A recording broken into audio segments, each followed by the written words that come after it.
This is Bengals Central Podcast, keeping you up to date on all the Bengals news. Brought to you by ProFootballCentral.com. And now, here are your hosts, Sean O'Donnell and Chris Rowling.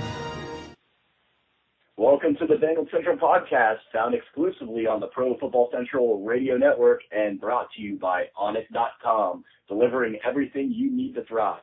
And Big Frog custom t-shirts in Cincinnati, Ohio at bigfrog.com/Cincinnati. I'm your host, Sean O'Donnell, and with me as always, my co-host, Chris Rowling. Chris, we have a jam-packed show today, and we now have one preseason game and another episode of Hard Knocks in the books. We sure do, Sean, but before we get to everything that you just mentioned, we had a smash hit Twitter contest called the Two-Day Who Day T-shirt contest for a Bengals Central official T-shirt that will be sending out to two lucky winners. Can we get a drum roll for the first winner, please?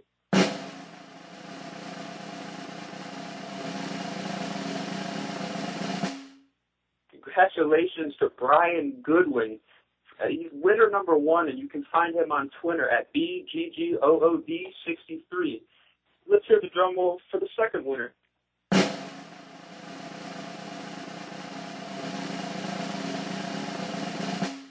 Congratulations to winner number two, Colin Dodd. Find him on Twitter at DODDCOLLIN.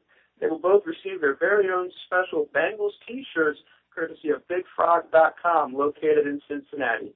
Now, let's get into the show.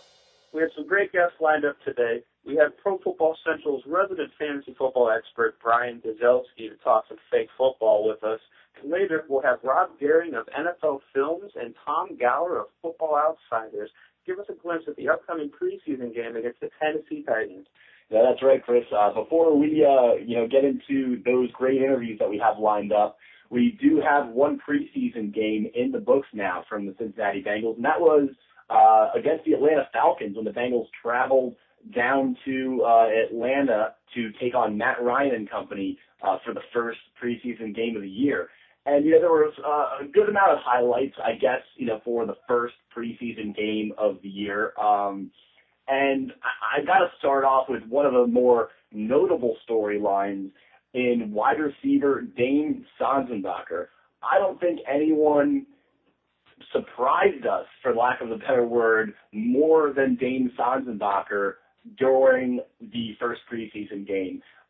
He looked fantastic as a slot receiver, scoring a touchdown off of a John Skelton throw, going right up the seam, splitting defenders, returning a punt for a touchdown. I mean, this guy was all over the place. I've got to admit, I almost had Sanzenbacher kind of ruled out of the wide receiver competition in Cincinnati because of the just immense amount of depth there.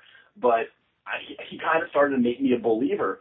So I'm on the Sanzenbacher bandwagon right now, and I'm really looking forward to what he does against the Titans this coming week. Chris, what were your thoughts?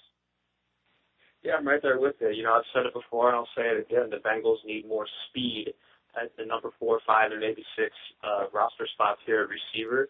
And, they need reliability as well, like they have with Ryan Whalen. But I think Sanzenbacher's performance, just putting him in front of Whalen on the depth chart, because not only did he have, show a lot of speed on that touchdown run, he also had a punt return for a touchdown, and that's the type of versatility you need, and that'll also help on special teams, because if Adam Jones goes down with an injury like we've seen in the past, and they don't want to use Giovanni Bernard a lot back there because he may see more starting carries at running back, Sanzenbacher's another guy they can throw back there. So I think it's real early, but I think he kind of just played his way onto the roster, and, unless he suffers an injury or has a horrific performance in one of the 3 remaining games, I'm kind of on the bandwagon. I think he's on the roster. Let's get to the backup quarterbacks here. That's another note. It was actually really surprising for a lot of us, a lot of Bengals fans out there. I was of the opinion coming into the preseason that John Skelton, the guy they brought in from Arizona last year, was going to win the backup quarterback competition, but he seems to be slowly picking up the offense. And we saw a guy named Josh Johnson against Atlanta go against the second and third team defenses and go 9 for 16, 100 yards and a touchdown, and he had another 64 yards on the ground. He played under offensive coordinator John Gruden of Tampa Bay, and he's got a handle on the offense already, and he's really surprised a lot of us. So, Josh Johnson now in my mind is somebody who really made a case for the final roster, and I don't know if Skelton can catch up, because not only does Johnson have a handle on the playbook and things of that nature, but he also provides some versatility in that if Andy Dalton was to go down with an injury, you have Josh Johnson, who is going to provide some versatility that defenses aren't used to preparing for when they prepare for the Bengals, and they don't really have the film on it either.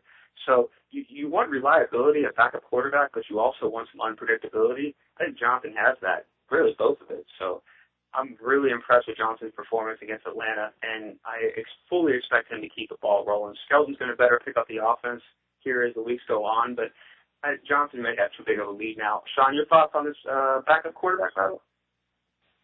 Yeah, I'm right there with you on Josh Johnson. I've kind of had him as my favorite since early in the training camp, and I'm glad to see that he's not making me look like an idiot right now. His versatility with making plays with his legs and his familiarity of Jay Gruden's system from the year they spent together in Tampa Bay is really giving him a big advantage over John Skelton. And I wouldn't say he has a stranglehold on the position yet, but I'd say he has a very comfortable lead right now. Skelton played well. He threw a pretty ball down the seam to Sanzenbacher that I was talking about earlier for that touchdown. But, Josh Johnson, he led the team to 17 second quarter points, which, that's a good amount of scoring drives right there for a backup quarterback. So I'm right there with you as far as Josh Johnson goes. I'm looking forward to him kind of being the favorite right now in the backup quarterback competition. Let's move to the opposite side of the ball here and talk about some defense.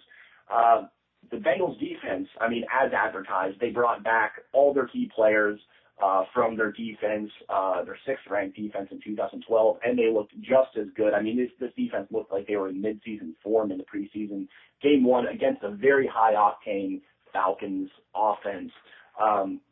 Newly acquired running back Steven Jackson really couldn't get anything going on the ground against the Bengals front seven. And Matt Ryan was kept in check, although he had a high completion percentage. He really had to force himself to kind of check down and to go for more short to intermediate routes because the Bengals secondary played well enough to not get beaten over the top. Their one lapse was a long screen pass against them, in which George Aloka found himself on a bad angle against a wide receiver, which I believe allowed for a 43-yard gain. But aside from that, defense looked phenomenal. Looking for more improvements as we move along. Chris, your thoughts on the defense? Yeah, man, this is exactly what we expected. We weren't expecting anyone to skip a beat here as far as the transition to 2013 goes, even with a couple new pieces in place, with safety and some guys like Kirkpatrick getting more playing time in the secondary. Even you already took care of the first-team defense. Even the second and third-team defenses were pretty stout, and there were no issues. We saw Marcus Hunt throw out, a pretty darn good game. We saw George Aloka really had a pretty good game outside of that screen you mentioned where he decided to tackle an offensive lineman rather than the ball carrier. We're not seeing – we saw the depth on the defensive line. We saw Devin Still and all those guys doing what they need to do, get it done. It wasn't against the best competition. Mind you, Dominique Davis isn't exactly a threat at quarterback. He cannot throw to save his life. So it wasn't a major test, but the depth on the defense was just as impressive in my mind as the starting defense. That being said, we'll flip here and talk offense again, because one of the things we expected was the running back group for Cincinnati to show pretty well, and Green Ellis had a couple nice runs against Atlanta. I was a little disappointed in Giovanni Bernard. He got his touchdown jumbo package in the red zone. That's fine, but he was really struggling in pass protection. And, the only other running back that really had a decent game in my mind was rookie Rex Burkhead. I saw a couple nice runs from him. I love to see that kind of stuff from a guy trying to make the roster. But all the other backs on the roster really didn't impress me a lot. Kierman wasn't really anywhere to be found. Neither was Boom Herron.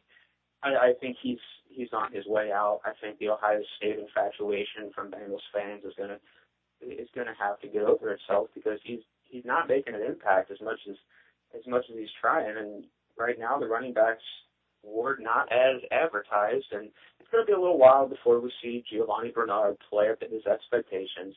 He got the touchdown, but unless he can start to better pass protect, be more consistent, stop dancing in the backfield, and actually cut up the field, he's not going to see a lot of playing time at running back, at least.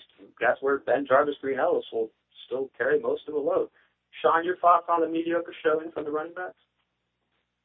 Yeah, Chris, I'm right with you. I mean, aside from Rex Burkhead, who actually had a fairly decent game with 9 carries for 52 yards, and Ben Jarvis Green Ellis had his nice carries in the beginning of the game as well. But yeah, it's a little concerning about the slow start. I don't know if I really want to attribute it to the running backs or the offensive line at this point. They could both be at fault. But aside from Burkhead, I mean, Green Ellis, Giovanni Bernard, Dan Herron, Cedric Pierman, they combined for 28 carries for a total of 98 yards. That's a 3.5 yard per carry average, which is just far, far too low when you're considering that a lot of that was against second, third, and fourth string defenders. So that's going to be an area where they're really going to have to step up when they get back on the field against the Tennessee Titans in week 2 of the preseason. Last week we were able to talk some fantasy football before the first preseason game. Now that we have that in the books, let's see if a fantasy football expert's thoughts about the Bengals players in 2013 may have changed after the game against the Falcons as we bring in our first guest of the show. Football fans, check out ProFootballCentral.com for all the latest NFL news and analysis. Also, check out the very popular Pro Football Central Radio Network for awesome NFL talk around the league. Go to ProFootballCentral.com. ProFootballCentral.com. This is Michael Johnson, 93 from the Cincinnati Bengals. You're listening to BengalsCentralRadio. Who they? That's right. Bengals Central would now like to welcome Brian Dezelske, Pro Football Central's resident expert of all things fantasy football and co-host of the up-and-coming and dynamic Fantasy Forecast Central podcast. Brian, thanks so much for joining us today. Appreciate being on the show. Thanks for having me, guys. It's nice to finally put a voice to the Twitter feed I see all the time in my timeline. Yeah, right. Likewise, man. We've been talking to you forever, it seems, on Twitter regarding NFL and fantasy and all that, and now we actually officially get to talk to you over the podcast, which is awesome. And yeah, I actually want to take time to thank you personally, Sean. You were the one who kind of introduced me to Brian and kind of put us together and kind of made this thing happen. So I want to thank you personally. Appreciate it. Absolutely, man. I mean, yeah, I'm glad that you got to hook up with Pro Football Central. You're doing awesome things with your podcast, and we're excited to have you around, man. Good things are coming. Let's get right on into the meat and potatoes of the show here. We're excited to have you here because we've got a preseason game in the books now. So we've got a little bit of, dare I say, film on the Cincinnati Bengals right now. And we're approaching that time of year where everyone seems to be holding their fantasy football draft. So let's get right to it, talk some fantasy football. Chris, kick us off with our first question for Brian. Yeah, Brian, we realize you're the fake football guru and you have a great show, but let's talk some real football for a moment here. The expectations for the Bengals seem to be extremely high. They seem to be an up-and-coming team after 2 consecutive playoff berths and some great drafting. Can you give us a prediction real quick on how you think they will fare in 2013? Yeah, I'm thinking you're going to see a third consecutive trip to the playoffs. You're definitely going to see some improvement on the offense, especially in the running game with the addition of Giovanni Bernard. I do feel that Ben Jarvis Green Ellis is still going to be the starting running back, and he's going to get the most of the carries to start out the season while they mix Bernard into the fold. And I think over time, I think he's going to end up taking over that spot. But you're going to see the law firm be the main guy for a little while. But I definitely see big things with the addition of Tyler Eifert. You're gonna see a rookie tight end there that's gonna be used some. I mean, I'm not gonna compare him to Rob Gronkowski, but you're gonna see him used in a Rob Gronkowski like fashion.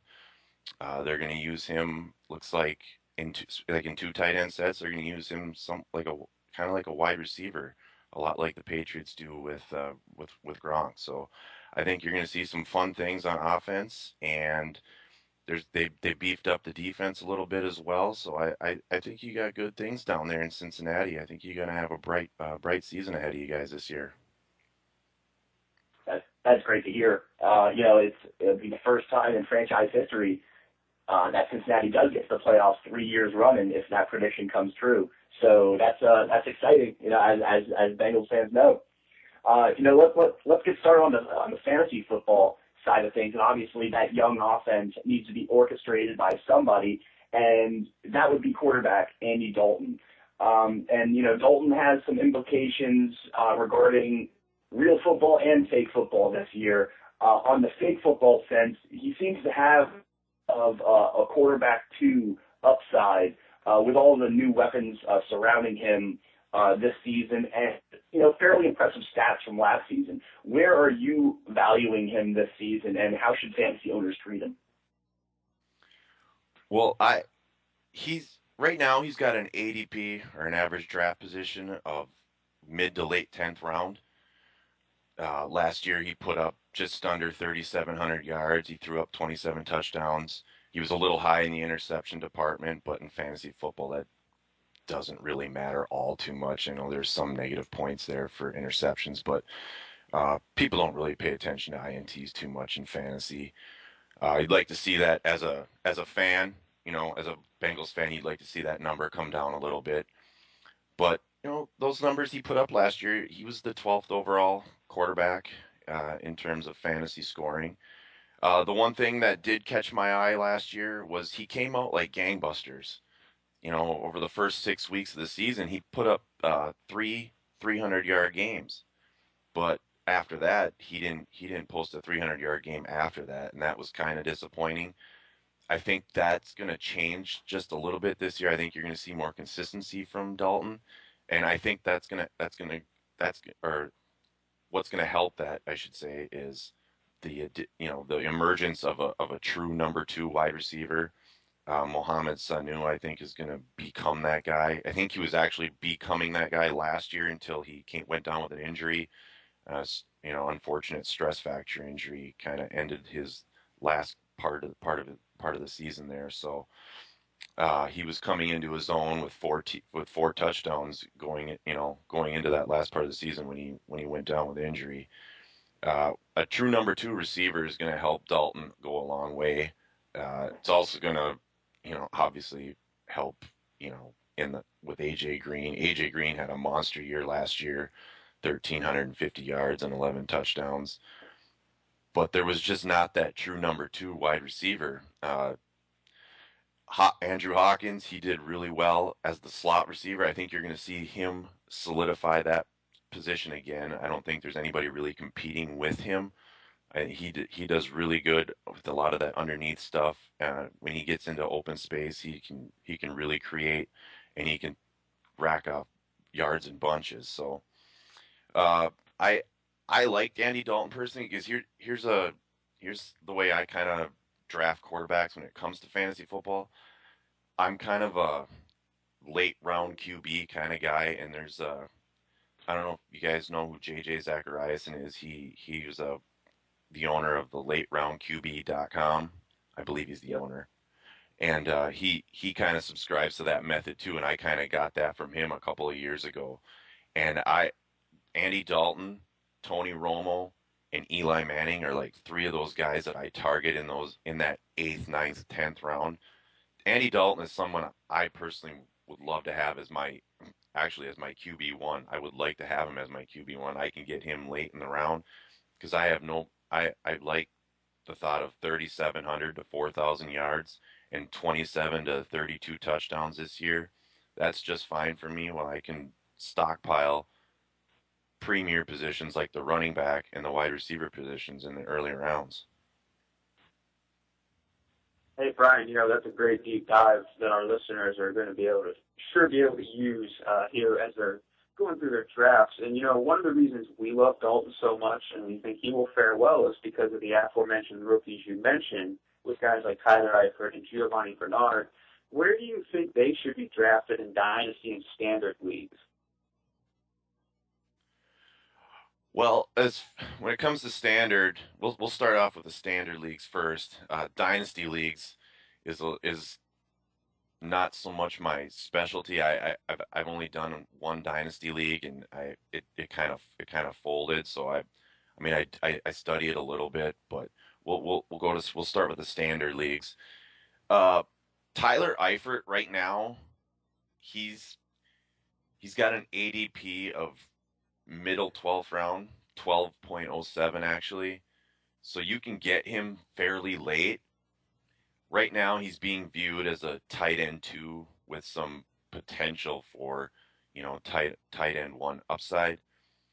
The only problem is that Jermaine Gresham is still a good part of that offense. He's going to be their number 1 tight end, start out the year. And Jermaine Gresham, I kind of feel like he's an afterthought in some people's minds, which doesn't make a lot of sense to me. I mean, I know he did only have 5 touchdowns last year, but he had 94 targets, and that was 9th among tight ends in the entire NFL last year. So Andy Dalton likes to look to him, especially in the red zone. And I kind of feel Eifert might cut into that a little bit, but those two are going to offset each other. I don't think you're going to see a Rob Gronkowski, Aaron Hernandez type situation in Cincinnati just yet. I think they're both going to put up solid numbers and good production, but for people out there who are, targeting Eifert maybe as their number 1 tight end, they think he's going to come out and just, rocket like gangbusters. I would temper their expectations there and, have him as your tight end 2, have him on your bench, maybe a plug and play here and there in each week, depending on, given matchup, and, just, hope for the tight end 1 upside. As far as Giovanni Bernard has an average draft position right now of early 5th round. And Ooh. yeah, he's kind of high actually, because, there's still he's going to be the backup running back. He's going to be on the field a lot when it comes to, he's going to be catching a lot of short passes out in the flat, underneath stuff. He will get some carries, but I think, like I said earlier, you're going to see the bulk of the carries to start off the season. With Ben Jarvis, Green Ellis getting those, and he's gonna mix in the passing game, because last year the law firm, he didn't really produce when it came to the passing game. He only had 104 receiving yards the entire season. So that's where Bernard's gonna shine to start off the season.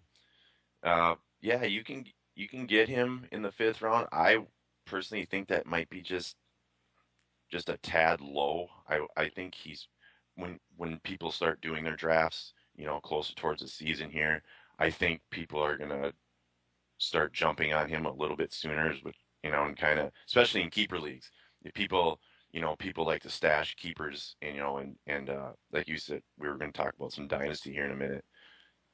People like to get those guys on their bench and have them, for years to come. So I think you're going to see him creep up into the 4th round here, even in, I think 3rd round maybe a little bit too high, but I think you're going to see him drafted quite a bit in the 4th round here in a lot of leagues. So that's a good take on those 2 guys. And then you mentioned their average draft position for each guy then, and that I guess changes in dynasty leagues, I guess, being that, they're younger players with high upside. So does their average draft position end up soaring, I guess, in dynasty leagues? Yeah, well, in dynasty leagues, the from what I see, like I said, I was only ever in one dynasty league, and we did it for 2 years, and a bunch of people bowed out, so it kind of fizzled off. But the first year you just draft players, as you would a normal draft, and it's the following year where you start stockpiling new rookies and whatnot. And so big name rookies in dynasties, they tend to go in the first and second round because all the other guys are already taken, they're already on rosters.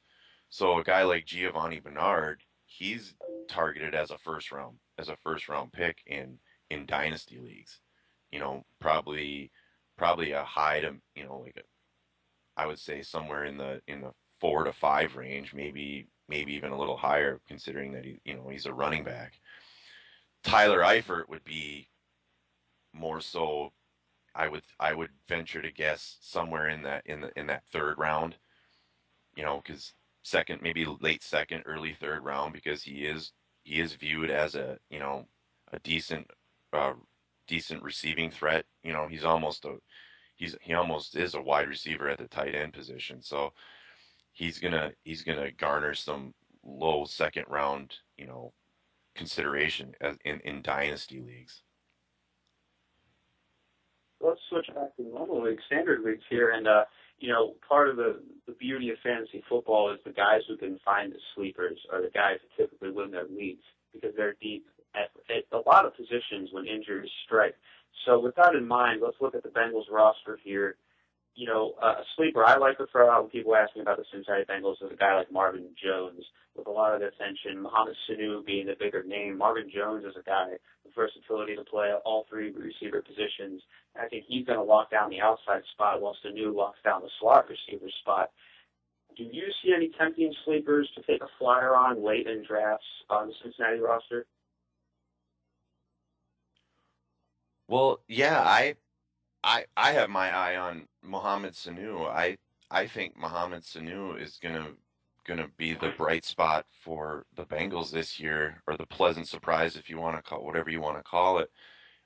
Last year he had those last 3 games of the season for him before he went down with injury. He had 4 touchdowns in those games, and they all came in the red zone. He started establishing himself as a real threat down there inside the 20-yard line, and I think you're going to see a lot more of that from him this year, and I think you're going to see more from him in between the 20s as well. He's the guy that I myself, I, ahead of Marvin Jones, I see Mohamed Sanu making waves in the fantasy world this year. He's the guy I got my eye on, and you can get him late too. He's got an average draft position right now in the late 14th round, so you can sit on him. You can kind of stash him away. Nobody's even paying attention to him, and you can pick him up real late.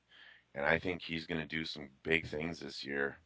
So that's the guy I got my eye on. Sounds great. I'm sure everybody is happy to hear that you're expecting a big season from Mohamed Sanu. I know Bengals fans and fantasy football players alike are interested to see his production and what he can do now that he's fully recovered from his foot injury he suffered last season. Now, on the flip side of that last question, do you think that there will be any Bengals players that will be overvalued during fantasy drafts this year? And if so, who should our listeners be wary of? Well, that's a tough question, actually. I don't want to say AJ Green is overvalued.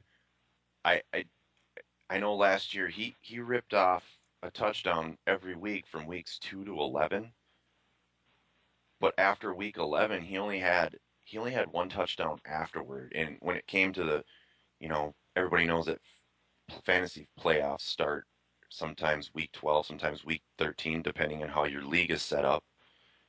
He didn't really do much for fantasy owners when it came to playoffs. So I kind of caution people who are sitting back and saying, you know what, everybody's going after a running back.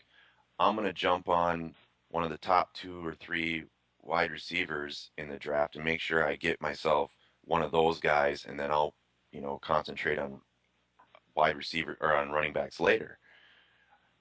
I would, if I were you, I would go and get yourself a good running back. If you can't get AJ Green in the draft, don't get mad. There's plenty of wide receiver talent and production. Wide receiver position is deep this year. There's going to be wide receiver ones all across the board. Just targeting those top guys just because, you think you're not going to get a top running back.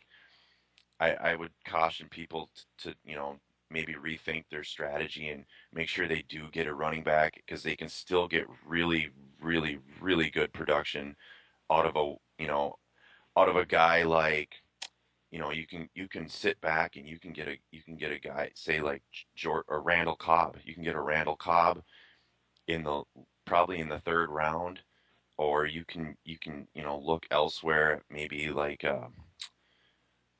see, Des Bryant, he's going to be taken in the second round, but you guys know what I mean. There's production elsewhere other than your elite Megatrons, your elite AJ Greens, and also you can throw Des Bryant, and I'm drawing a blank on the one guy in Chicago right now. He's Brandon Marshall. That's the guy. Appreciate it. Yeah, Brandon Marshall. He's another one that's being targeted as one of the top 3 or 4 receivers in fantasy football this year. So that I'm not, like I said, I don't want Bengals fans to get on me. I'm not saying he's overvalued. I would just, maybe look elsewhere at the wide receiver position and stockpile running backs in your first couple of picks. Make sure you get that position down, because that's the big key position in fantasy football. And running backs are not that deep, and there's only 4 or 5 running backs that actually get 20-25 carries and actually touch the ball inside the red zone, or inside the 5-yard line.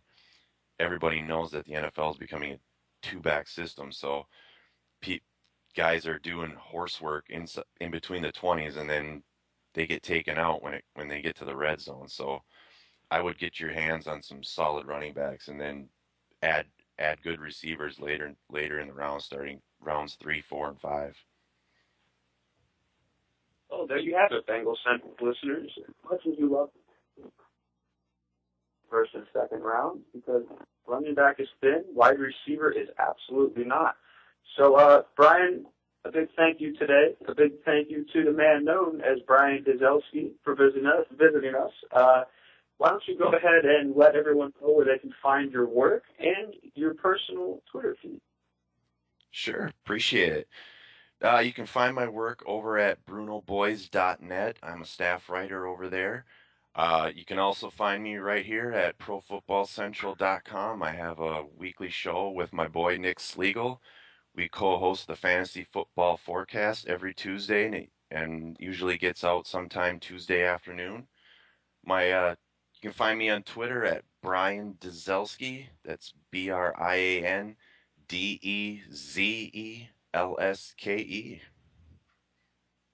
There you go, Bengals Central's listeners. Make sure you give him a follow. He will upgrade your timeline and potentially upgrade your fantasy football team as well. Brian, thanks for coming on today. Appreciate it, guys. Thanks for having me. Football fans, looking to get healthy this year? Now is the time, and I have the perfect place for you. Save 10% at onit.com/football radio. Exclusive PFC radio listeners save 10% off their order. That's onit.com, ONNIT.com/football radio. So, we were really happy to have Brian Dezelske talk some fantasy football with us. We've got some good insight on Bengals Central over the past couple of weeks of where Bengals players are currently standing as far as draft position goes for upcoming fantasy drafts, and maybe what we can expect as far as fantasy output goes this season. And, from what we heard a week ago from Liz Loza, and now what we heard from Brian Dezelske this week, it's pretty much standard, it seems, on where the fantasy football gurus are expecting Bengals players to be drafted and what they're expecting from these players this season, which is really good. it seems like there's a good amount of stability there as far as the Bengals are concerned in fake football land. Going from fantasy football to start to discuss real football, we've got to talk about Hard Knocks, because we just had the second episode of Hard Knocks on Tuesday night, and it was another fantastic show. I was thrilled with what NFL Films was able to provide. They gave a great look again on Bengals training camp. And one of the big things that I'm taking away from this episode of Hard Knocks is a little bit of a feature on Margus Hunt. They really showed the rookie defensive end in a lot of different light during this episode of Hard Knocks. They showed him from a little bit of a comedic point of view to his hard work in the trenches leading up and into the game against the Atlanta Falcons. One thing that really struck me was defensive coordinator Mike Zimmer's comments about Margus Hunt while they were watching film, where Zimmer actually compared Margus Hunt to J.J. Watt in terms of how he looked during the play that they were watching and his athleticism and his size, which, I mean, coming from a guy like Mike Zimmer, who's an absolute defensive guru, I mean, that's got to be one of the biggest compliments you could possibly receive as a defensive end due to the overwhelming play of J.J. Watt. Now, Zimmer admitted, Hunt's still got a ways to go, obviously, to be a J.J. Watt, but just getting that comparison in there, says something about what this coaching staff actually thinks about this guy and the potential that he has. So, that should be exciting for Bengals fans, knowing that, a defensive mind like Mike Zimmer, really has these early thoughts about what Margus Hunt could turn out to be in the coming years. Chris, what were your thoughts about Margus Hunt in the show and Zimmer's comments? Well, this is one of the most interesting points from the show for me, and it was one a lot of folks on Twitter and communities online had to really react about, because Zimmer said this statement, and then the rest of his coaching staff just started cracking up. And, I'm not really, I know why, but I'm not really sure why. I remember back when Hunt was drafted, I was on Twitter and I was conversing with fans, and I was saying, I compared Hunt to Watt. You can go back and find it. I didn't say that because I think he'd ever produce like Watt. In terms of freak athleticism, though, Hunt is maybe a better athlete than J.J. Watt, and that's not a stretch to say. This guy has competed in so many World Junior Championships as a shot putter and things like that. He is a top-flight athlete. He's only been playing football for 4 years. For all we know, he's going to end up just as good, if not better. And it seems stupid to say now, and we even saw some other teammates on Hard Knocks. I think it was Aaron Maven sitting next to Margus Hunt warming up, and Maven was talking about, man, when you learn where to put your hand, you're really going to be unblockable, and that's not a stretch. This guy is something special, and once he gets the intricacies and the technique down, you're going to be a very special defensive end. He's a clone of Michael Johnson. He's like 6'7", 2-something, and he's going to be a very good player. It's not going to be immediate. It's not even going to be close. You can see with all the technique issues he's been having, but in a couple years down the line, we may be seeing something special here, and we're going to look back on this comment from Zimmer, and we're going to appreciate even more of what a defensive guru and evaluator he really is. That's my takes on that, man. We need to switch back to the offensive side here, because Hard Knocks is infamous for not only blowing up situations like what Zimmer said, but for really focusing on camp battles that aren't receiving a lot of attention. The talk of the town in Cincinnati for Hard Knocks has been, I wonder how they're going to focus on the receiver battle, the linebacker battle, the battle of cornerback. No one's really talking about fullback, which is interesting because there's a player on the roster by the name of John Connor who starred on Hard Knocks before, and he's known as the Terminator. Not with the breath, and he was just blowing people up. And now he's with the Bengals, and he's fighting for a roster spot on a team. And you saw it when Charles was pulled into the training room with Hugh Jackson. He was telling him, look, I'm trying to give you this position, but you're not doing a good enough job yet of picking up the assignments and getting your man to the ground and keeping him there. And John Connor is an amazing fullback, and he is really, in my mind, going to force this coaching staff to make some adjustments. He is a special player at that position, and, Green Ellis doesn't really need a lead block, but Giovanni Bernard might, and you could see something similar to what Baltimore did with Vonta Leach in front of Ray Rice. Connor could be that guy. The coaching staff doesn't want to go that route. That's pretty clear. They want to have a flexible H-back for more versatility, but Connor's making a name for himself, and I got to say, the way he's been showing, even in the preseason action, he may force the coaching staff's hand here and make them rethink a little bit of their wanted, desired philosophies here. Sean, your thoughts on the Connor-Charles fullback situation? Yeah, I'm right with you, Chris. I've been an advocate for Orson Charles to move to the H-back position for a long time now because of his versatility, but I got to tell you, with a little guy back there like Giovanni Bernard, having somebody as powerful as John Connor leading the way for him would be absolutely huge. I think it would be very beneficial to the Bengals to kind of take a step back, which they are already doing, and kind of they're assessing the situation because, as you said, they're trying to give the position to Charles, but Connor is just playing so well that they can't overlook the guy. So basically what Connor's doing right now, though, is he will be starting on an NFL team this year. That much you can quote me on. I will guarantee it. If he doesn't stick with the Bengals, there are other NFL teams that could use his services at the fullback position. I fully believe that if Connor doesn't stick to this team, he will not be on the free agent market long. So keeping on the offensive side of the ball here, we've got to talk about Andy Dalton a little bit. We touched on it a little bit last week, and I've really been liking Dalton's kind of newfound swagger, so to speak, around the team, his newfound leadership ability. And he showed it again on this episode of Hard Knocks by just kind of doing the little things.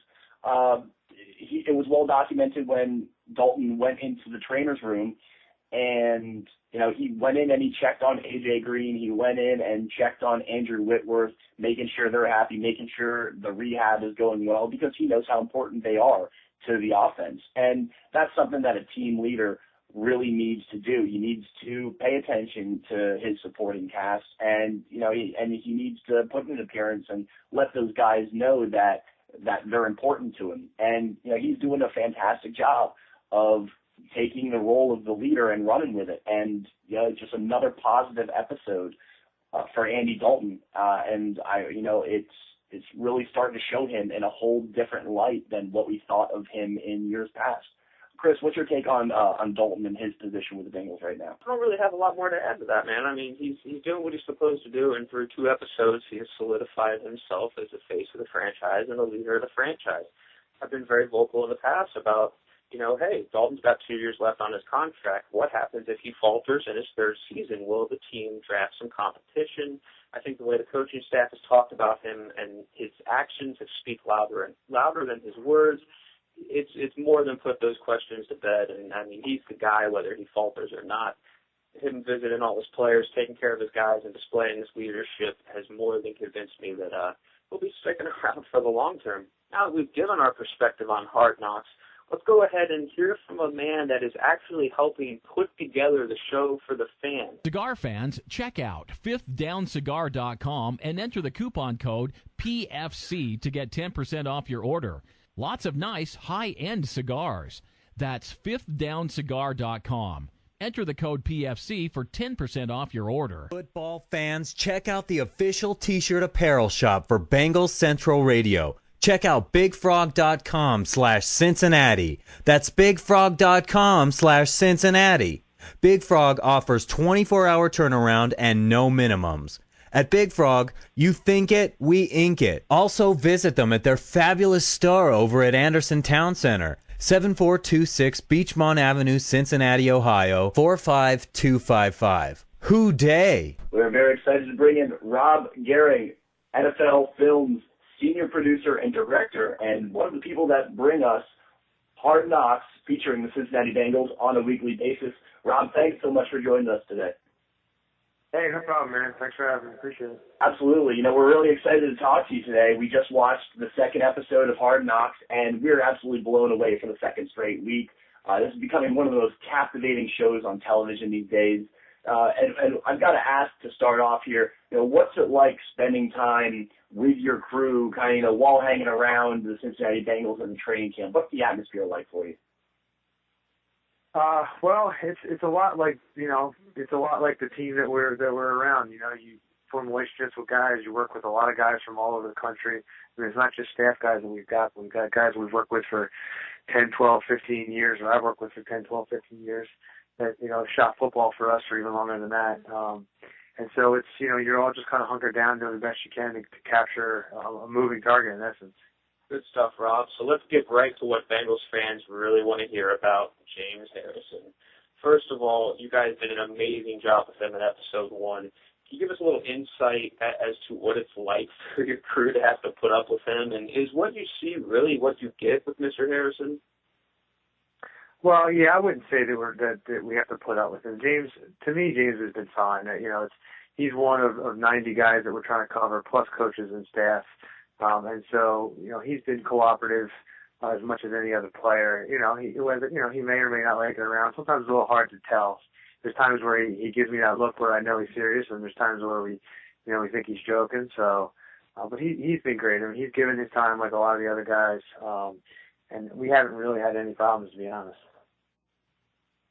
That's great to know then, because it's kind of, been out there around media circles that, James Harrison isn't too fond of being in front of the camera.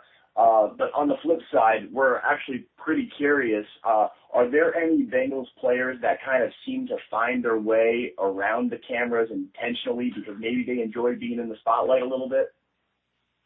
I wouldn't say that necessarily. I mean, look, there are guys that have a little bit bigger personalities than others. Absolutely. I don't think they really seek out the cameras. So we have a pretty acute plan in terms of our day. It's very directed in terms of who we're trying to get that day, what position groups we're trying to follow, what characters we're trying to follow. And so, nobody kind of finds their way in front of it. But there are guys that stand out. I mean, a guy like Terrence Newman's just got a big personality. The veteran has been around the game for so long. You saw last night, he's very funny. So guys like that definitely pop more than others. Yeah, we noticed Terrence Stevens and Taylor Mays like to talk a lot. You guys do a great job capturing it all, especially one of the things we see every year consistently, and fans just go crazy for the Oklahoma drill. Can you talk about that process a little bit, how you guys pick up these amazing angles, give us a little bit of a deeper dive as to how you guys put it all together for the Oklahoma drill.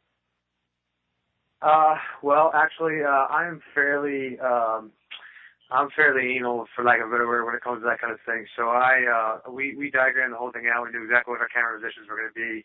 Everybody had very specific responsibilities doing it. We really scripted out thoroughly to make sure we've got the best coverage on it. And honestly, the hardest part about it is making sure that you don't step in each other's shots. And so we tried really hard to make sure we kind of were very intimate with it, and we had a very handheld, in-your-face look. Shots of slow motion, because obviously they've got a very cool look. And just did a bunch of different things. We're shooting with some amazing cameras these days, so it's not real hard to get the beautiful imagery that we get. Yeah, that sounds great. It seems like there's, very specific science that really goes into it when you have that large of a film crew covering that many NFL players all at the same time. And you guys do an absolute fantastic job with all of your coverage on Hard Knocks. I know I can speak for Chris and the rest of Bengals fans out there. And, we absolutely can't wait to see what you guys continue to have in store for us for the remaining weeks of the show. I really want to thank you, Rob, for talking to us a bit today and, giving us a little bit of the insight on Hard Knocks and what's going on in there. Let our listeners know, where they can reach you, whether, it be on Twitter or a personal site, and also where they can get all of their information on Hard Knocks on a daily basis. Well, the best place to go is to the NFL Films Twitter page. And we also have a just up and running NFL Films Instagram account. I'm not real great with that kind of stuff, so they can seek it out that way. But NFL Films is really important to us to kind of get a lot of that material on the social media. We take a lot of behind-the-scenes pictures and video and that kind of stuff. And again, thank you for your compliment. It's very kind of you to say that about it. It really is a collaborative effort. I mean, there are 30 people here and another 60 back at home, at least in New Jersey, who are working day in and day out to put the thing together. I mean, here you've got guys, and stories are coming from everywhere. I mean, anybody from a production assistant to a sound mixer to a camera operator. I mean, they all kind of are sniffing things out, interesting stories, interesting scenes. So I think that's the most important thing is we're all kind of working together on to make the best show we can. That's great to hear. Big kudos to you and the rest of the NFL Films crew for putting together such terrific content every week. We're really looking forward to see what you guys have in store for us next week. Thanks so much for coming on the show today, and a big hooday from Bengals Nation for giving us all a great view of our football team. So thank you once again, Rob. Appreciate it. Oh, you're welcome, man. Anytime. Let's talk again next week, all right? That was some amazing perspective from Mr. Gehring there. It's always great to talk to somebody who's on the inside and really putting these kind of things together. And that I can't stress enough how great of a job that film crew does. I'm sure they're going to win a plethora of awards once again. And in my mind, I'm not just saying this because I'm on a Bengals podcast. This has been the best season to date so far. And Gehring is obviously one of the boys in charge, and he's doing an amazing job. That being said, now we need to start looking into the future rather than recapping the past. Cincinnati has a big game, week 2 preseason action against the Tennessee Titans, and we need to jump right into that now. So let's go ahead and focus on first, let's kind of get the negatives out of the way. Let's talk players that must improve from game 1. And I'll start here. Sean will come later. I think for me, player that has to improve is Giovanni Bernard. I need to see, and it's a gradual process, like we mentioned earlier. It's a gradual process for a rookie to pick up the speed of the league, pick up the blocking techniques, and really just learn the chemistry of the offense. But for me, against Atlanta, he was dancing way too much rather than just picking a hole and getting up the field. I need to see him be more decisive after being patient. Not dancing patient, just patient enough to let the play develop and then explode through the blocks. I need to see that. I need to see more in terms of pass blocking. He's the total package, but unless he can pick it all up and put it together quickly, he's going to struggle to steal carries from Ben Jarvis, Green Ellis, like both Sean and I have said in the past. And, he has a prime opportunity here to do that against a Tennessee team that last year had a horrific defense, and they haven't really, I hate to say this, but they haven't really done enough in my mind to really improve on that defense going into next season. So he's got a very good opportunity here to go against what, in my opinion, is a bit of a weaker defense. He's behind one of the best offensive lines in the NFL. I need to see more from Bernard. Sean? Yeah, Giovanni Bernard's a great pick right there, and I completely agree with everything you just laid down. I'm going to go ahead and flip it over to the defensive side of the ball, and I want to see an improvement from the strong safety position. I'm looking at Taylor Mays. I'm looking at George Aloka. I'm looking at rookie Sean Williams. I want to see one of those guys step up and flourish in that position in the second preseason game. They've all kind of had their ups and downs. Aloka seems to be the furthest along of the group, but as we mentioned earlier in the show, he had, a bit of a mental lapse in the game last week against the Falcons, which led to a really big play for Atlanta. So, I'd like to see one of these guys really put it all together and have a solid game at the strong safety position. I want to see someone start to emerge out of that competition, because this is what we looked at last year. There wasn't really anyone that emerged, and the Bengals were still kind of questioning who was going to be their guy opposite Reggie Nelson at that position in 2012. I'm sure they don't want to go through that again in 2013. So I'm looking at the strong safety position. I want to see someone step up from that group. So, let's look at what we're expecting here out of this game against the Tennessee Titans. Obviously, it's still a preseason game. It's only the second preseason game. We may see the starters in there for a little bit longer than we did in the first preseason game. But, it's really for the coaching staff to continue to evaluate the depth of the team. And, that's what we'll be focusing on. I'm expecting to see a lot more of that depth, primarily at the linebacker and wide receiver positions this week. I'm looking for guys like J.K. Schaefer to kind of step up once again this week. I believe he led the team in tackles last week, and I'm looking to see if he can kind of make that a stable week in and week out and really give himself a big push to make the final 53-man roster. And then obviously with some injuries at the wide receiver position, we've got to look for some other guys to start stepping up like Dane Sanzenbacher did last week against the Falcons. So, obviously it's the preseason. We're looking to stay injury-free. I don't care about the score, things like that. We're really looking more forward more to which players are going to start to step out and prove themselves as worthy of a roster spot in 2013. Chris, what are you expecting to see in the upcoming game this week? Yeah, Sean, you took a bit of a deeper dive there, and I'm with everything you said 100%, but I will say, I'll go a bit more broad strokes here. In terms of how this is going to play out, I expect a blowout. Cincinnati proved last week that one of the deepest teams in the NFL, and Tennessee Titans are a team still looking for starters, let alone quality depth in some areas. And, I think this test is going to be, this game, is going to be a good barometer for how stout the Bengals' run defense still remains. I don't think there's any question that it's great, but they're going to go against a guy in Chris Johnson who's put up 2,000 yards in the past, now has two great guards in front of him. I'm fully expecting a bounce-back year. Now they brought in free agent Andrew Levitre and drafted Chance Warmack from Alabama. So it's going to be really interesting to see how Cincinnati's defensive line handles these mauling guards, because we know Jake Lochner's not going to have a big game. He's not going to have a big game on this defense, and we don't know if he's even going to have a big season now that he's in his third year. So I fully expect Tennessee to try to shove the run down Cincinnati's throats, and we'll see how they react. Let's go to a more individual basis here and talk about some players who we need to keep an eye on here. And I'm going to go ahead and throw out two names really quick. On defense, I need to see George Iuka. I need to see him at the strong safety spot some more.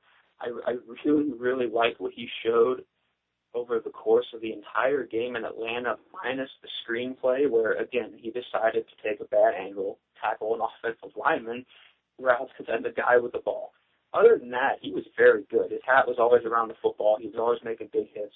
He was always in on the plays. And that, to me, he kind of distanced himself a little bit because I didn't see much from Taylor Mays. Sean Williams struggled. And, Sean Williams is the hot pick to win that job because he's a rookie and he's a new name. But Iuka, I think, could really shock some people here, and I'm really keeping an eye on him. On the offensive side of things, I'm keeping an eye on Orson Charles because I need to see him better pick up these techniques, better pick up his assignments, and better learn this fullback position, because if he doesn't, the Bengals are going to have a very difficult decision when it comes down to final roster cuts. John Kleiner's name is going to creep into the conversation, and it's going to cause some issues for the coaching staff because they have certain things they want to get done. They have certain players they want to keep, and if Charles cannot adapt and make it happen, we don't know what the future holds for him. So for me, I'm keeping a very close eye on him every play he's in, and I'm also watching how the coaching staff splits up the reps between he and John Connor and what situations they use both of those guys in. Sean, what players are you keeping an eye on against the Titans? I'm going to go ahead and stay on the defensive side of the ball here. And the first player I'm looking at is Ray Maualuga. Maualuga actually had a pretty decent game against Atlanta for the time that he was in there. He showed that he can take some good angles against the run. He made a really nice open field stop along the sidelines at one point. It looks like, we only got a small sample size, but it looks like he may be starting to progress a little bit. I just want to see more from him. I want to see him continue along those lines and, ensure that this wasn't a one-quarter fluke that we saw from him.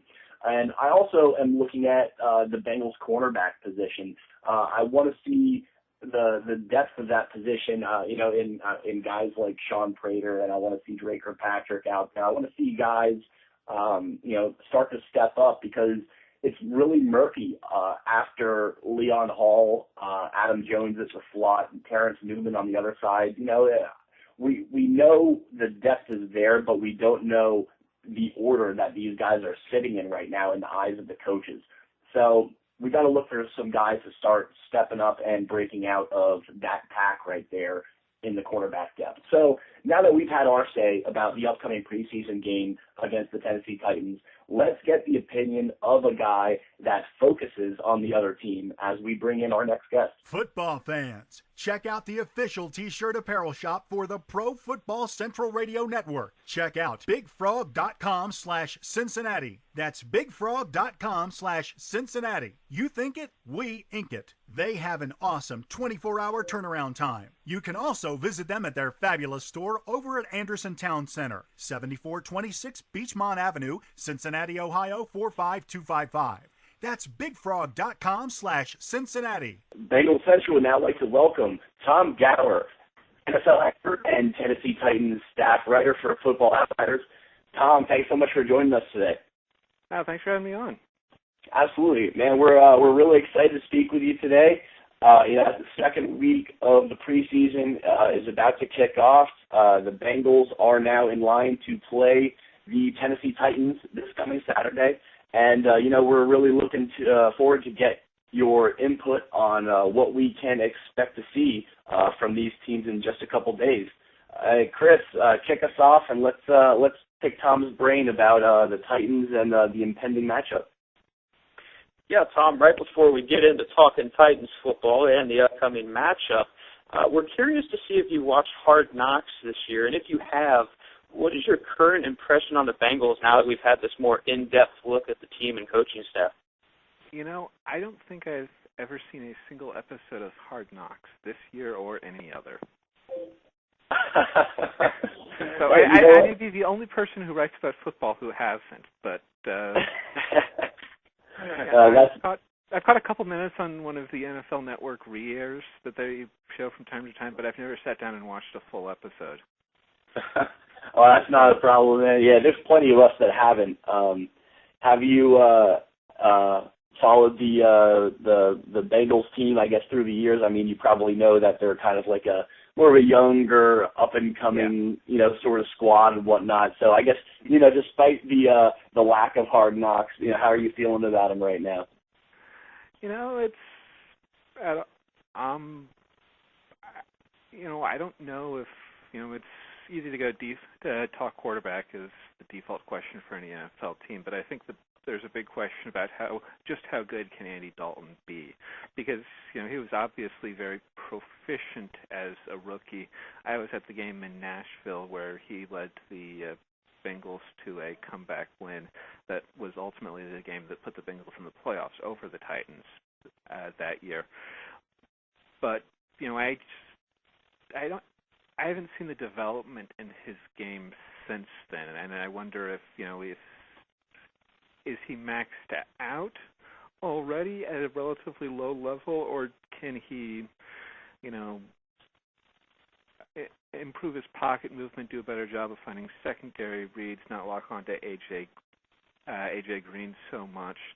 And they drafted Tyler Eifert in the first round to try to improve his options, I think. And we'll see if one of the young receivers like Mohamed Sanu or Marvin Jones can improve and be a sort of secondary option. And I also like the addition of Gio Bernard in this year's draft. I'm not a big Ben Jarvis Green Ellis fan. I think he's a fine back for what he is, but he's not a guy I want to be giving the ball to 250 times if I don't have to. Yeah, that's a pretty valid assessment of what's been going on in Cincinnati lately. And, we're actually going to dive into that a little deeper with you in just a short while due to a relatively similar situation with the Titans. But moving on to this week's matchup, first I want to talk about Chris Johnson. Speaking of running backs, unlike Ben Jarvis Green Ellis, I mean, Chris Johnson can, he can really blow the doors wide open on some runs, which he proved that he can still do this past week against the Titans' first preseason game against the Redskins.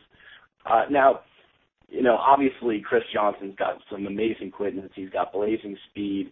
We didn't see much of it, recently, but he seemed to show that he's still got a bit left in the tank. I know the Titans have kind of shifted the O-line around a little bit. Is that touchdown run, is that an indication of what we are going to see more of from Chris Johnson this year, or was that sort of kind of one of those fluke kind of deals there? Basically what I'm asking is, what are we expecting from Chris Johnson this year? Even when he's been less impressive than the last couple of years, he's still shown the ability to break off very long runs when he can get to the third level and take advantage of the angle on the safety like he did on Bakari Rambo in the first preseason game. It's just how easy it is for him to get to the third level where he's always been so good. And one of the things he did, he doesn't get close to 2,000 yards back in 2009 if he doesn't do a good job of avoiding tacklers in the backfield or running over people. But the past couple of years he hasn't done that nearly as effectively. So he still had the 380 runs for touchdown last year, but they all came on very, very well blocked plays, like the one in the first preseason game where where he just had to beat a safety with a bad angle he was faster than. And so that hasn't been the question. It'll be whether the Titans can manufacture him that free yardage and the ability to get to that third level. And that's a very hard thing to do, even after you go out and draft Chance Warmack in the first round and sign Andy Levitri to a $46 million contract. Some great analysis there, Tom. I'll tell you what, I am scooping up Chris Johnson in every fantasy league I can because I am a big advocate of those two big guards you just named. That being said, let's switch gears here and get to what we hinted at earlier with the quarterback position. As we mentioned, Titans and Bengals kind of have a similar thing going on with third-year players looking to take a big step next season. What has your impression been so far this offseason on Jake Locker?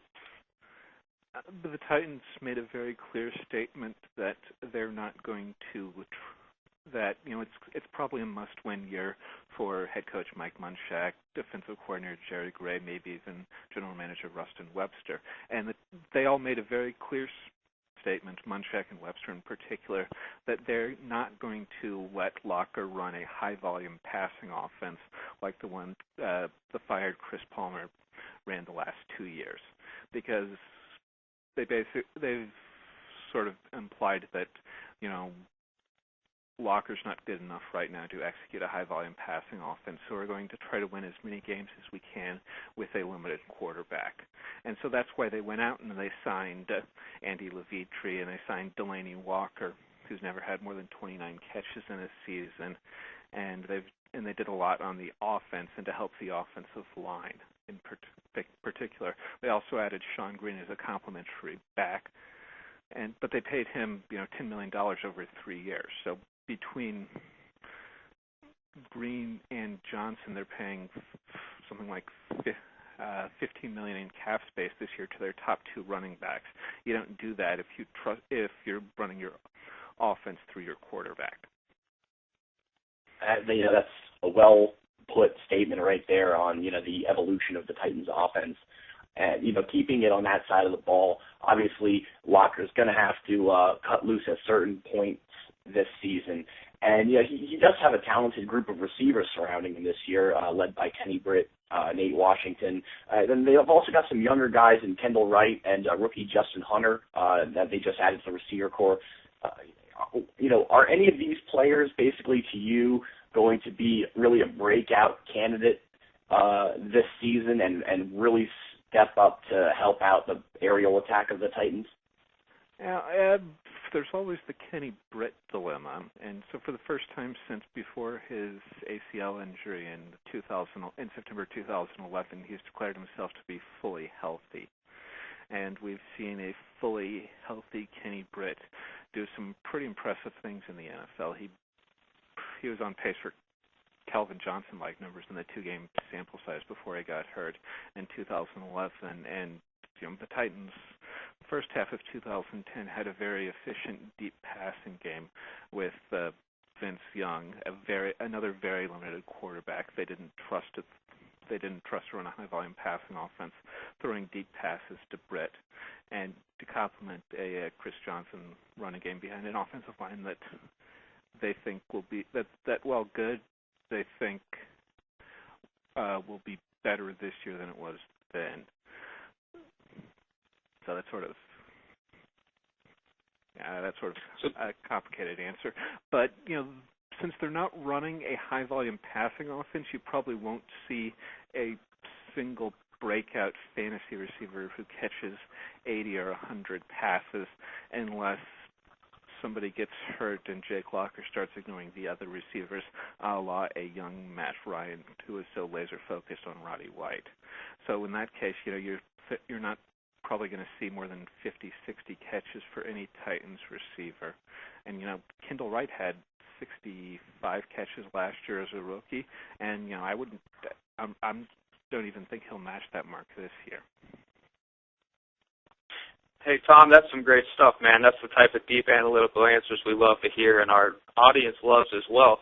Let's switch gears here, though, and hit on the defensive side of the ball now. I'm kind of a big advocate of the Titans going into 2013 as long as Colin McCarthy can stay healthy. I love defensive end Derek Morgan. In your mind, 2013, who has impressed you on the defense so far, and are there any star players or hidden gems we should be looking out for in Saturday's preseason game against the Bengals? The Titans were bad on defense last year.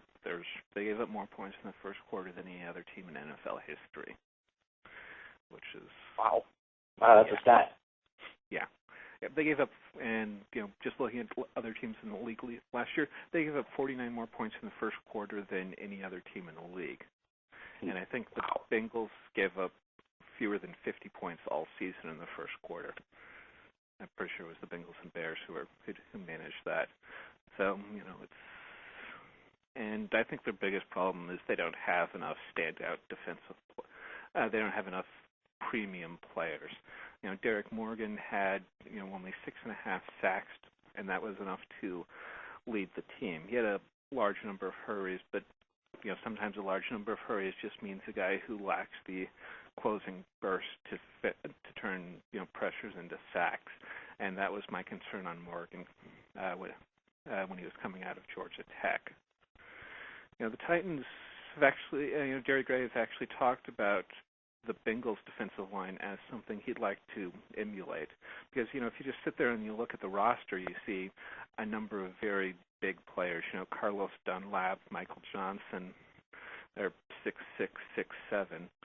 And, Geno Atkins is only like 6'3", and a number of the other guys are more in the 6'3", 320, 330 range.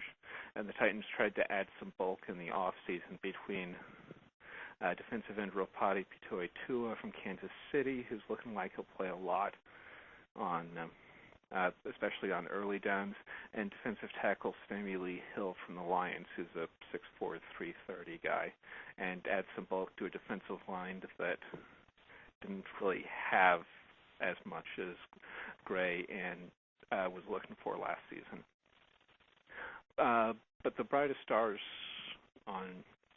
up-and-coming players on the team are the two outside linebackers, Akeem Ayers and Zach Brown. Ayers is coming into his third season. The Titans have talked since he's been drafted about using him as a pass rusher, and he actually played defensive end in their starting sub-package in the first preseason game.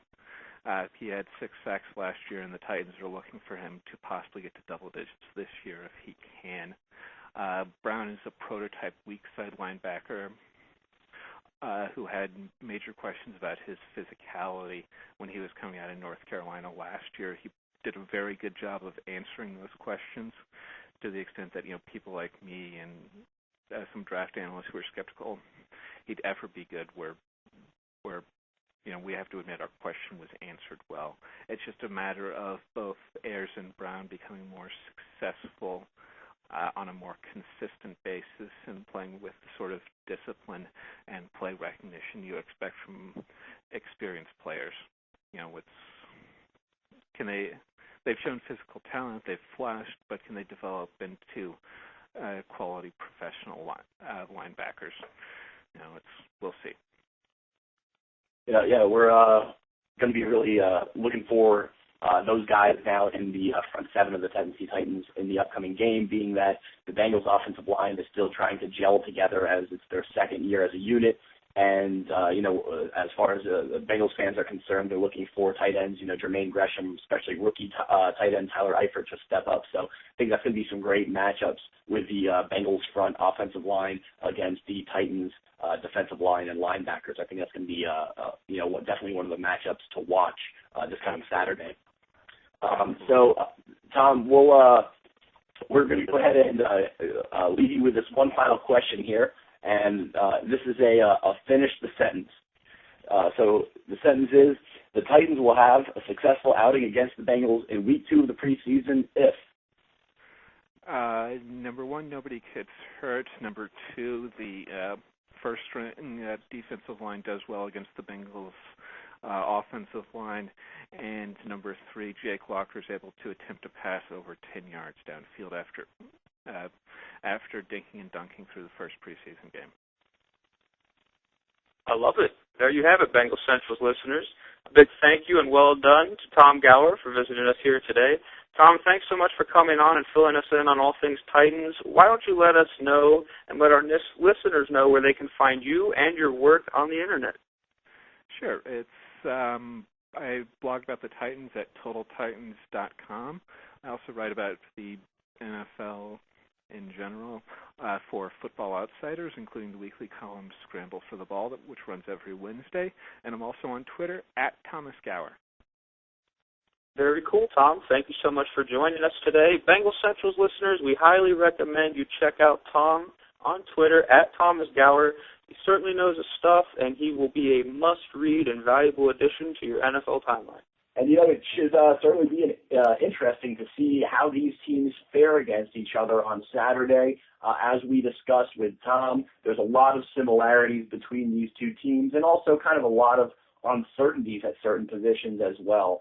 So, heading into the 2013 season, we're looking for the Cincinnati Bengals to start to build upon a dominant performance against the Falcons last week and continue that this week against the Titans. So I'm really interested to see what these teams have in store for us this coming Saturday. Chris, I believe it's time for the mailbag segment of Bengals Central. That it is, Sean. Let's kick things off with a bang here and start with our first question from our actual T-shirt contest winner here. We have a question from Brian Goodwin. Again, you can find him on Twitter at DGGOOD63, and he asks, he says, I kind of like both backup quarterbacks. Any chance they both make the team? Also, what about Orson Charles and John Connor? So I'll start with the quarterbacks. There's absolutely no chance both Skelton and Johnson make the team. It's just depth at other positions is too critical. What teams are doing is keeping 2 quarterbacks and then another promising guy on the practice squad on the chance that rarely ever happens that both quarterbacks go down with an injury. I don't have a full prediction yet, but I do think that Johnson will eventually take the job. Skelton's got time to learn, but I think Skelton's eventually going to get the axe. I saw a very good question on Twitter, and I apologize if you're listening. I can't remember who asked it, but they said, why was Skelton even brought in if he didn't know the system, was going to be playing catch-up against a guy like Johnson that already knows the system? And it's purely for competition, but it is unfortunate because both of these guys are not going to make the final roster. Charles and Connor is a bit of a different situation because technically Orson Charles could still stick on the roster as a third tight end. He just wouldn't see a lot of play. I don't know if they'd actually do that. Connor obviously is going nowhere but fullback. There's a chance they could both make the final roster. It's just not what the coaching staff wants. The coaching staff doesn't want to have a traditional fullback like Connor around. And if Charles can't pick up the fullback position, Connor will stick around, and Charles will hardly ever see the field with Eifert and Gresham in front of him. The problem you run into if Charles and Connor both make the roster is that you're stealing a roster spot from another position that needs more depth, like cornerback, wide receiver, or linebacker. one of those positions, an extra guy who may have a chance to contribute on special teams or down the road is going to end up getting cut because Charles couldn't learn the fullback position. So there's an outside chance they both make it. I wouldn't bet very highly on it. I think it would be a very tough decision. I could see, and I hate it because Orson Charles is one of my favorite players out there, but Orson Charles could end up getting cut, if he can't get the performance together because the team needs the depth at other positions. So don't bet on both Charles and Connor making the roster. It's an outside shot. It could happen, but I can't see it happening. Sean, your thoughts on our big T-shirt winners question? Well, Brian brings up some great points. They're points that we kind of discussed a little bit earlier in the show. And, Chris, I'm right there with you. I mean, the backup quarterbacks, yeah, they both look good early on, but there's absolutely no possibility that both of them make the roster. It's just kind of the nature of the position. The Bengals traditionally keep two quarterbacks on the active roster, and then they'll probably go ahead and keep Zach Robinson on the practice squad like they did last year. The favorites, Josh Johnson right now, as we've been pointing out. John Skelton's kind of getting the short end of the stick unless he can, really show some dramatic improvements really fast. The tougher question here is between Charles and Connor. And Chris, I won't elaborate on it too much because you really, went into some great depth about that battle right there. But, the fact of the matter is if they keep both of them on the roster, you're going to have to lose somebody else from some other position. It may very well be another running back. It could be a guy like Rex Burkhead. It could be a guy like Cedric Peterman. And the question you really have to ask yourself is, would you rather get rid of one of those guys to keep both Charles and Connor? I mean, obviously, a great way to go about this would be to throw Charles on the practice squad. However, he's not eligible. That way, if the Bengals were able to do that, they could develop him as a fullback over the course of the year while Connor takes the reins. But that's not an option for Cincinnati. And Chris, like you said, Charles could very well end up being cut if he can't really get his act together because, simply put, the Bengals are very deep at the tight end position, and they need a guy who can block in the backfield. They can't give him the position just because he's versatile. So let's move on to the next question, and this is from Sophonius, and you can find Sophonius on Twitter at _SOFONIAS_. And Sophonius happens to be a big Titans fan. And he asks, how bad do you think your Bengals will lose to my Titans on Saturday? Well, this isn't a homer response, but I fully expect the Bengals to kind of destroy the Titans on Saturday in the same regard to what they did to Atlanta. The Bengals are such a deep team right now. Chris, you mentioned this before. Tennessee is still struggling to find starters. The Bengals are looking at, who's our third and fourth string guys going to be because there's so much talent in that team. And as we know, scores in preseason, they don't matter hardly at all. Once the regular season starts, obviously preseason scores and records are completely wiped off the face of the map. You can look back to the 2008 Detroit Lions for that one. They went 4-0 in the preseason, then went 0-16 in the regular season. But being that the Bengals are just so depth in that they're so deep on the team and that backups are going to have so much playing time, I expect the Bengals just to continue to dominate in the preseason and probably, for all four games. I wouldn't be surprised if the Bengals went 4-0 in the preseason this year. Chris, what are your thoughts about the domination of the Bengals over Titans coming up on Saturday? You said it, brother. I don't really see a competition here in this game. The first strings don't compare, and the second and third strings absolutely don't. With the Bengals looking, to have serious competitions, even in the third and fourth strings, with the Titans still not knowing who else going to start and if they're comfortable with all of their starters. It's going to be an ugly contest, and you hate to see that. But fortunately for Titans fans everywhere, such as Sylvinas here, the preseason doesn't matter, which is a very nice thing, like you elaborated on. What does matter is, regular season games, and the Bengals did happen to beat the Titans back in 2011. I think you'll see a repeat of that. Sorry I had to bring that up on you. But, the Titans aren't going to win. I apologize. Let's move on to our next question here. This one comes from Donnie. You can find them on Twitter at NDD_Esquire. And they want to know, does Bernard have a legit shot at being an every down back, relegating the law firm Ben Jarvis Green Ellis to second string? Yes, Bernard does have a legit shot, but not this year. I think Giovanni Bernard will win a starting job and take the majority of the carries in an every down role by 2014. And since Ben Jarvis Green Ellis is under contract through the 2014 season, that will relegate the law firm to the bench and goal line situations to hawk touchdowns for all you fantasy guys out there. It's early, and Bernard hasn't shown enough, and I think Bernard is a very, very special player. I think he's going to split out wide. I think he's going to be an amazing check down target in the passing game, especially in this West Coast offense. I just don't see him developing in 2013 to the point of an every down back because A, he's just not that far along in his development, and he won't be by the time the season concludes, and B, that's not what the coaching staff wants.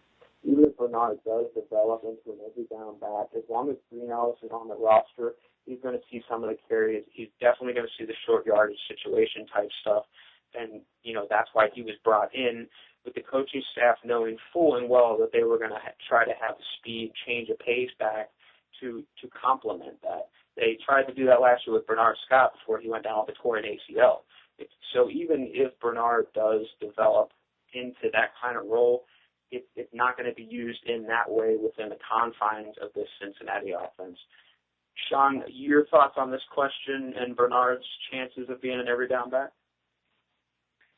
Yeah, Chris, I'm right there with you. I mean, even the Bengals coaching staff right now has come out and said during interviews that they believe that Bernard can be an every down back. They don't think he's too small or anything like that. They really do think that he can be a between the tackles guy, an edge guy, receiver. They think he can do it all. As far as this season goes, though, he's not going to be that guy.